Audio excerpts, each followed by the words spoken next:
Egypt, land of the pyramids and pharaohs. One of the most studied and scrutinized civilizations of the ancient world, and yet it remains veiled in mystery. In this video, we are going to see that the Quran reveals secrets about Egypt that until recently were lost to mankind.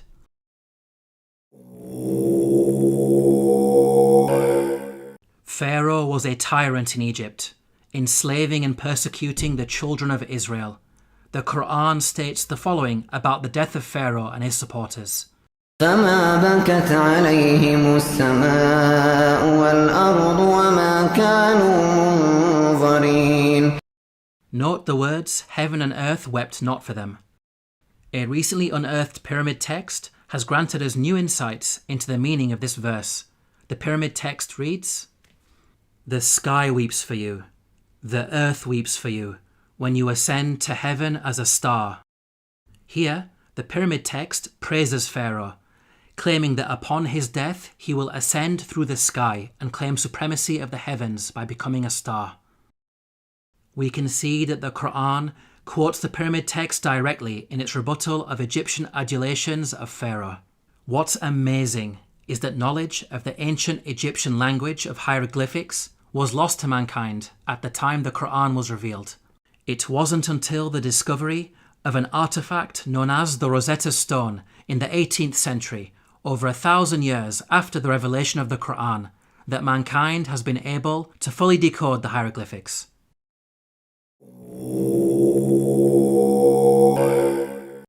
When you hear the word Pharaoh, what comes into your mind? Most people think of the supreme ruler of Egypt. This is correct, but the word did not always refer to the supreme ruler.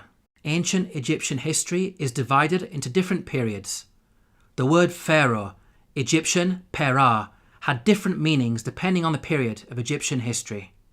Historically, the word Pharaoh only started being used as a title for the supreme ruler much later in Egyptian history, during the New Kingdom period. Before this, the word meant great house and was used to refer to the royal palace. The Encyclopedia Britannica states, Pharaoh, originally the royal palace in ancient Egypt. The word came to be used for the Egyptian king under the New Kingdom.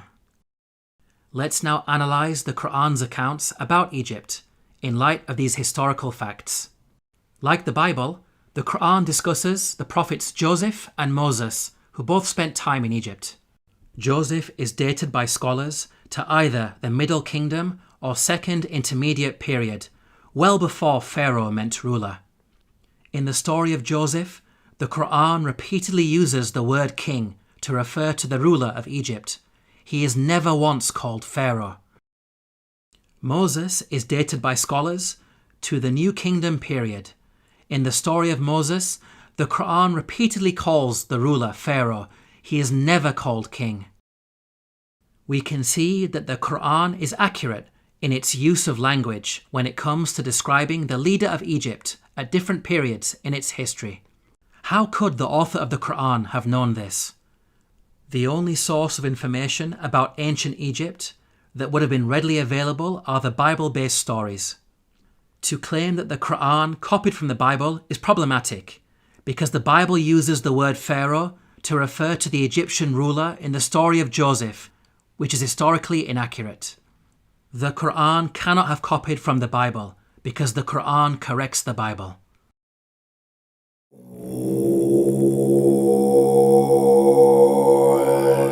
The Bible explicitly states that at the time of the Exodus, the Israelite men were vast in number.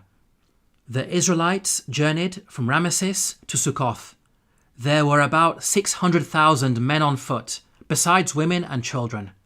If we factor in the women and children, then the total number of Israelites would realistically be in the millions. This claim of a vast nation is problematic in light of other information that the Bible provides. Firstly, Pharaoh is said to have appointed 2 midwives to deliver and murder Israelite babies. The king of Egypt said to the Hebrew midwives, whose names were Shiphrah and Puah, "When you are helping the Hebrew women during childbirth on the delivery stool, if you see that the baby is a boy, kill him." 2 midwives would only be sufficient for such a task if the Israelites were small in number and giving birth to a manageable number of babies. 2 midwives would not be sufficient for a vast nation of millions. Secondly, the Bible tells us that after the Exodus, God informed Israel that they would not be granted the land of their enemies straight away. But I will not drive them out in a single year, because the land would become desolate and the wild animals too numerous for you. Little by little, I will drive them out before you, until you have increased enough to take possession of the land. Note the reason for the Israelites being denied immediate possession of the land. It is said that wild animals will overpower them. Such a statement only makes sense if the Israelites were small in number and not a vast nation of millions, as the Bible claims. By contrast, the Quran states that the Israelites were only a small band at the time of Moses. فأرسل فرعون في المدائن حاشرين إن هؤلاء لشرذمة قليلون. We can see that the Quran fixes the contradictions that are present in the biblical narrative.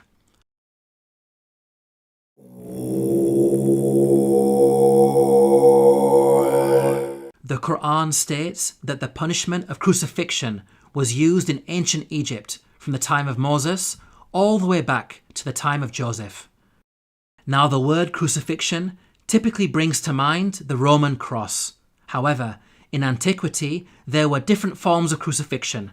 Professor of Archaeology David Chapman wrote, "In studying the ancient world, the scholar is wise not to differentiate too rigidly the categories of crucifixion, impalement, and suspension. Hence, any study of crucifixion conceptions in antiquity must grapple with the broader context of the wide variety of penal suspension of human beings. The Arabic words translated as crucified in the Quranic verses all contain the root word solaba.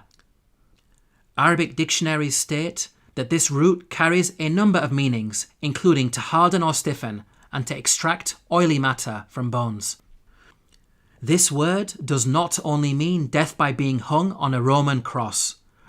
Rather, it indicates any method of execution which makes the body hardened or stiffened and results in the leaking of bodily fluids. So, impalement, suspension, and the Roman cross are all included without making any distinction. Archaeological evidence shows that the ancient Egyptians used to crucify people by impalement on a stake. The following entry is taken from an Egyptian-German dictionary of hieroglyphics. Note the hieroglyph which depicts an impaled man. This is a punishment that was used throughout the different periods of ancient Egypt. The Abbot Papyrus is dated to the New Kingdom period. It mentions an oath that includes impalement. He took an oath on pain of being beaten and of being impaled. The earliest evidence for crucifixion by impalement is Papyrus Bulaq 18, which is dated to the early Second Intermediate period. It states, "A bloodbath had occurred with wood. The comrade was put on the stake." We can see that crucifixion by impalement on a stake was carried out during the New Kingdom period, and at least as far back as the Second Intermediate period. These time periods cover both Moses and Joseph, which shows that the Quran is historically accurate. As well as mentioning crucifixion, the Quran also narrates the following threat of mutilation made by the Pharaoh of Moses. لأقطعن أيديكم وأرجلكم من خلاف ولأصلبنكم أجمعين. Historically, we know that capital punishment in ancient Egypt became more severe with the advent of the New Kingdom period, which is the time of Moses. In fact, the specific punishment of mutilation is primarily associated with the New Kingdom period. For example, the Turin Judicial Papyrus records, persons to whom was done punishment by severing their nose and ears on account of them ignoring the good instruction said to them. These details about crucifixion and mutilation are missing in the Bible. There is a Jewish commentary, the Midrash Shemot Rabbah, which mentions Pharaoh threatening Moses with burning and crucifixion.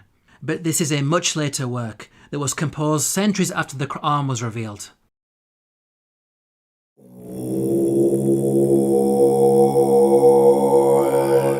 Neither the Bible nor Quran identifies the Pharaoh of Moses by name. We can use the details provided in the scriptures to try to identify the Pharaoh. Both scriptures speak of the Israelites being taken into slavery before the birth of Moses. The use of Semites for slave labour occurred only during the New Kingdom period. So, we can place Moses somewhere in the New Kingdom period. This gives us a list of 33 possible pharaohs. Both scriptures also speak of an exodus of the Israelites out of Egypt. The Merneptah stele is an important artifact that contains the first explicit reference to Israel in the archaeological record. It is dated to around 1208 BCE. It discusses the land of Canaan and mentions the Israelites in relation to Canaan, indicating that the Exodus had already taken place by this date. The artifact is contemporaneous to the Pharaoh Merneptah. This means that the Exodus had to take place before Merneptah, since Merneptah was alive and in power after the Exodus and not drowned in the sea. This establishes an upper boundary in the timeline of the pharaohs. From the point of view of both the Bible and Quran, we are now left with 18 pharaohs as candidates who may have ruled during the time of Moses. Let's now delve deeper into the biblical narrative. The Bible claims that there were 2 different pharaohs who were in power. The first died while Moses was in hiding in Midian.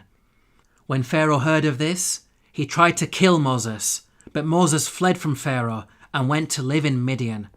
During that long period, the king of Egypt died. The new Pharaoh continued his predecessor's persecution of the Israelites, and it was his second Pharaoh who was later drowned when Moses crossed the sea. The Bible gives us a timeline for these events. The burning bush encounter with God took place when Moses was 80 years old. So from his birth to the Exodus, there was a span of at least 80 years, during which 2 pharaohs ruled Egypt. Now, there is a big problem if we compare this biblical narrative to the timeline of the pharaohs. We've seen that the Bible claims exactly 2 pharaohs ruled during the 80-year period from the birth of Moses to the Exodus.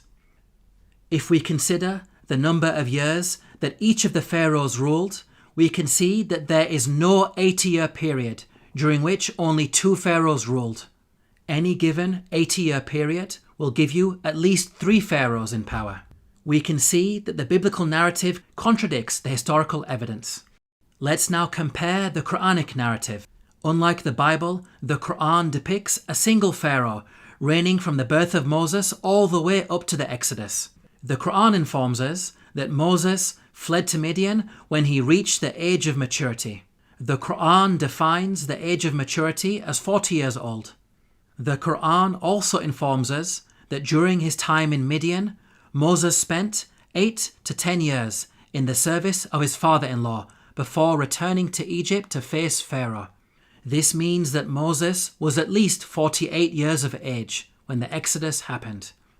The only Pharaoh during the New Kingdom period who had such a lengthy reign as an absolute ruler was Ramesses II, who ruled for 66 years. The Quranic account is perfectly in line with the historical evidence and fixes the chronological issues that are present in the biblical narrative.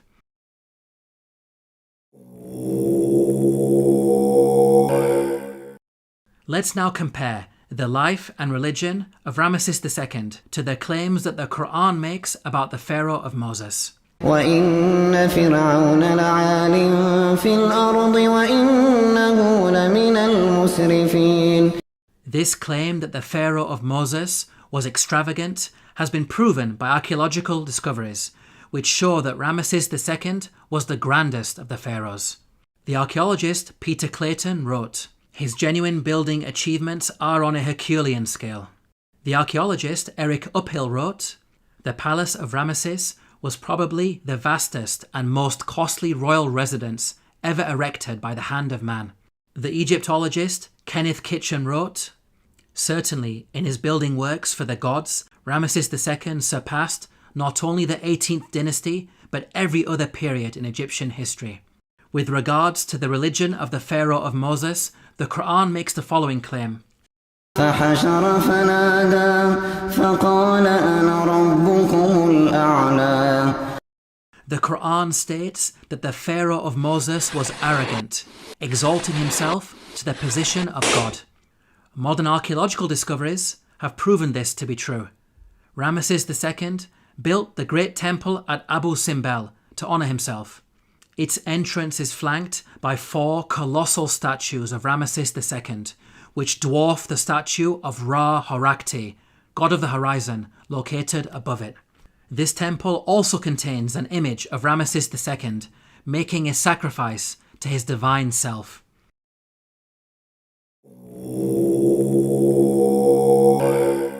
The Quran makes the following claim about the Pharaoh of Moses, who God drowned in the sea.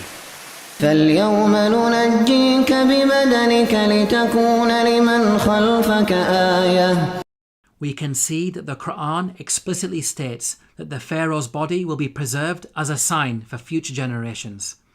Note that the Quran never makes such a statement about any of the other destroyed nations that it discusses, typically stating that their abandoned buildings and ruins have been made signs for later generations. This claim about a body being preserved is unique to the Pharaoh of Moses. The body of Ramesses II was discovered by archaeologists in the year 1881 CE.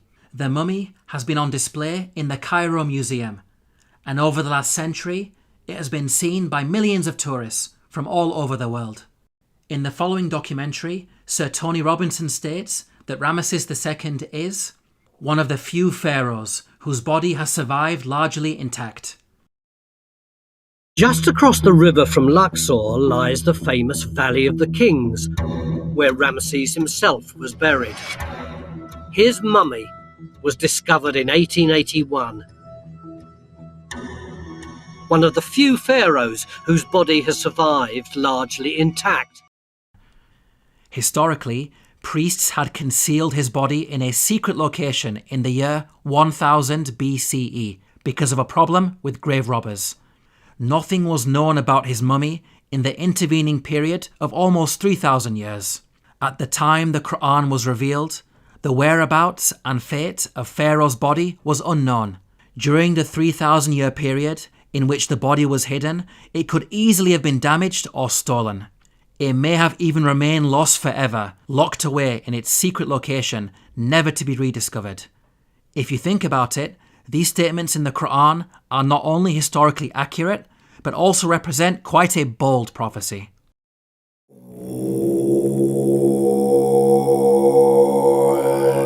The Bible informs us about a series of plagues that God brought upon Egypt.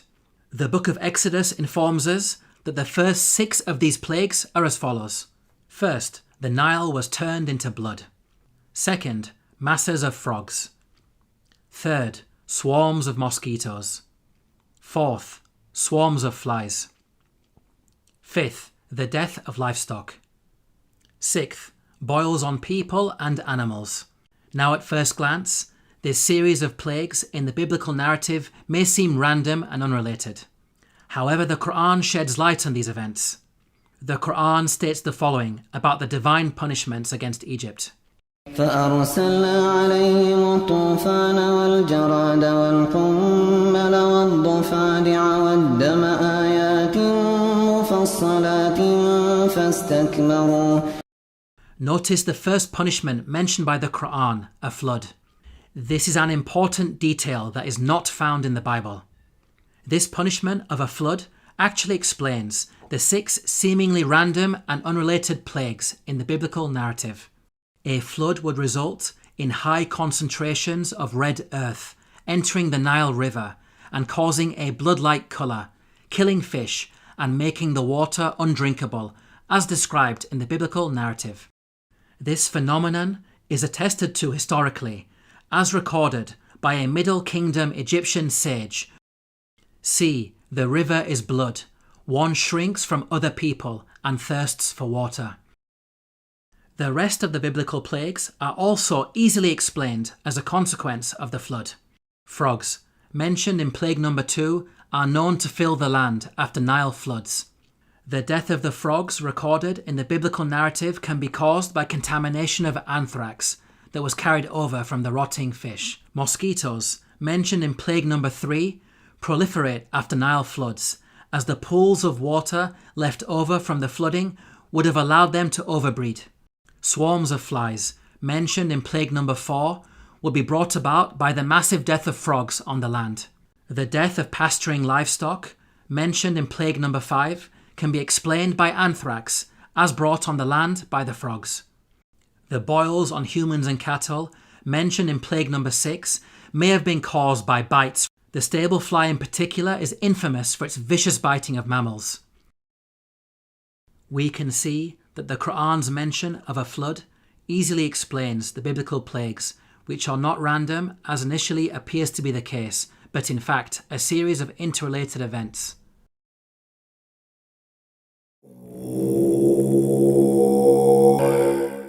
The Quran mentions the following incident about Joseph while he was in Egypt.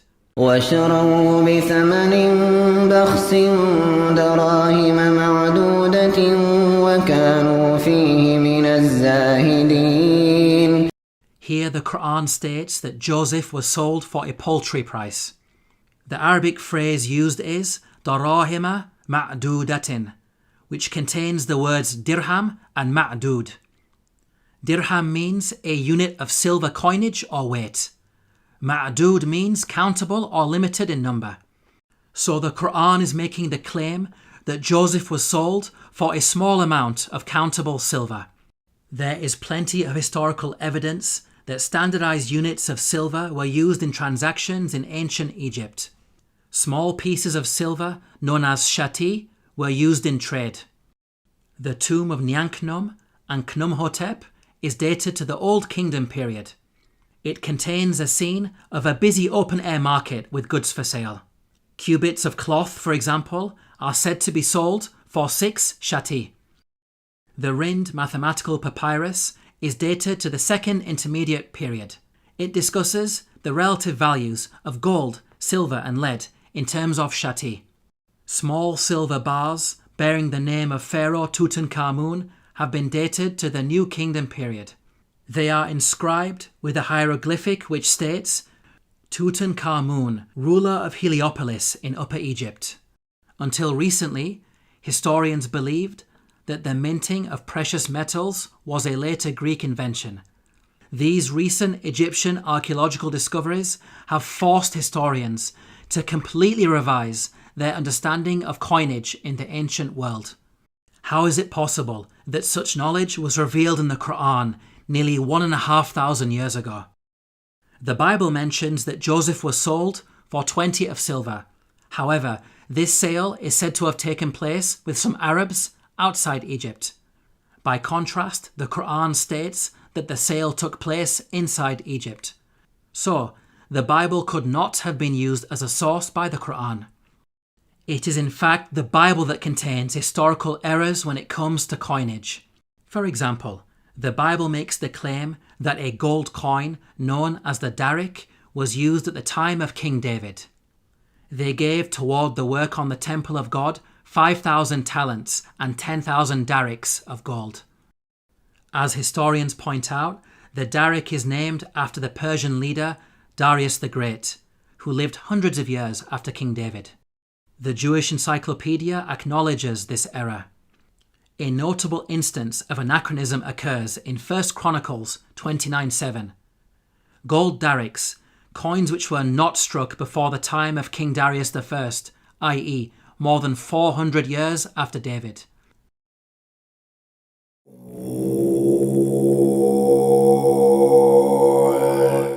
The Quran narrates the following conversation between the Pharaoh of Moses and an individual referred to as Haman. وقال فرعون يا هامان ابن لي صرحا لعلي أبلغ أسباب السماوات فأطلع إلى إله موسى وإني لأظنه كاذبا. Here Pharaoh commanded Haman to build a tower that would allow him to reach the heavens. It's important to understand that Pharaoh's intention was not to literally scale a tower to reach the sky. Rather, it's a reference to the Egyptian belief that after death, the Pharaoh would ascend from earth to heaven, taking his place among the gods. As we covered earlier, the author of the Quran had an awareness of ancient pyramid texts that detailed such beliefs. Egyptian monuments housed the bodies of dead pharaohs. These monuments acted as a bridge between this world and the next. They were filled with religious writings that served as instructions to help the dead pharaoh ascend to the heavens. Hence, the person in charge of constructing such a monument for Pharaoh would not only need to be skilled in architecture, but also highly knowledgeable in religion, a builder-priest of sorts. Let's now turn to history to see if we can identify an individual known as Haman, who was both a builder and a priest. Earlier we concluded that Ramesses II was the pharaoh at the time of Moses, so we will focus on this time period. A block statue in the Egyptian Museum of Munich contains a biographical account of the life of a high priest named Baken Khonsu. In his own words he states, "I am one truly reliable, useful to his Lord, who performs beneficent deeds within his temple. I being principal chief of works in the estate of Amun, I erected obelisks of granite stone whose tops reach to the sky." Here, Baken Khonsu tells us that he served the pharaoh in two ways, first by performing rituals in the temple, and second as chief architect. In fact, Baken Khonsu was an architect extraordinaire, being one of the greatest in all of ancient Egypt. He is responsible for constructing the Temple of Amun at Karnak, a monument that remains one of the largest religious structures ever created by man. With regards to the priesthood, Baken Khonsu informs us that he had a very long and illustrious career. "I was a third prophet of Amun for 15 years. I was a second prophet of Amun for 12 years. He appointed me high priest of Amun for 27 years. Here Baken Khonsu is stating that he served the god Amun throughout his priestly career. Amun is the name of an Egyptian deity who rose to prominence during the New Kingdom period.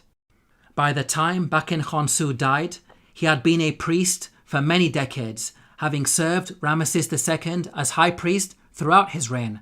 Both Ramesses II and Baken Khonsu were contemporaries who died around the same time. What about the Quran's mention of Haman? How does it relate to Baken Khonsu? Baken Khonsu referred to himself by the title High Priest of Amun. The actual phrase in the hieroglyphics is Ham, Nata, Tapi, Amana. The word Ham literally means servant, and Amana is how you articulate the name of the god Amun in Egyptian. Baken Khonsu was Ham Amana, meaning servant of Amun.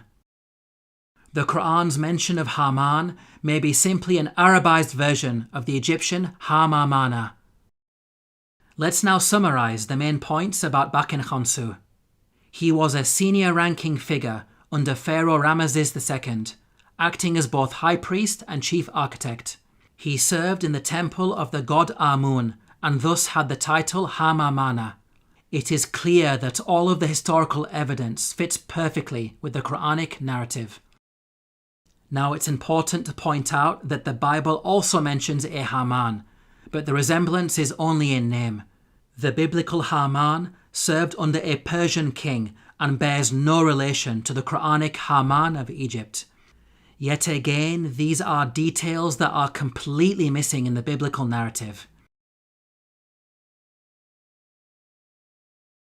In this video, we have seen that the Quran has a remarkable insight into many facets of ancient Egypt, revealing long-lost knowledge while also correcting the Bible. Claims that the author of the Quran copied from the Bible are clearly rubbished in light of such facts. The Quran boldly declares its origins. تنزيل الكتاب لا ريب فيه من رب العالمين. To learn more about the miracles of the Quran, Please download your free copy of the book, The Eternal Challenge, at the link below.